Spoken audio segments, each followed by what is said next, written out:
मी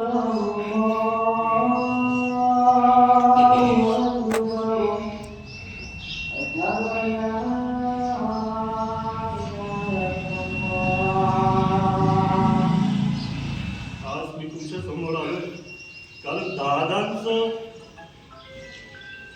बारामतीचं प्रगतीचं स्वप्न आज आपल्या हाती आहे. दादांनी एक खूप मोठी यादी तयार केली आहे, तेवढा निधी उपलब्ध केला आहे. तर तुम्ही मागासवानी बघितली. आज मी तुमच्या समोर आलो कारण दादांचं बारामतीचं प्रगतीचं स्वप्न आज आपल्या हाती आहे. त्याच्यासाठी आपल्याला सर्वांना, सगळ्याच आपल्या कुटुंबाला, जरी बारामतीत नसतील त्यांना आपलं कुटुंब म्हणून, दादाचं कुटुंब म्हणून 23 तारखेला बोलून जास्तीत जास्त मतदान कसं करावं त्याचा प्रयत्न करायला पाहिजे.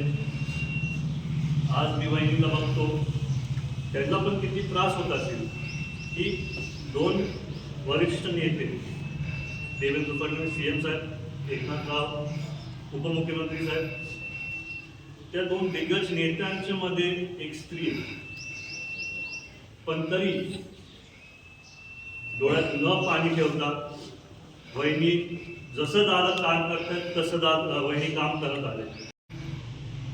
दादांनी एक खूप मोठी यादी तयार केली आहे, तेवढा निधी उपलब्ध केला आहे. भरपूर रस्त्यांचे काम होणार आहेत, पाण्याचे पाणी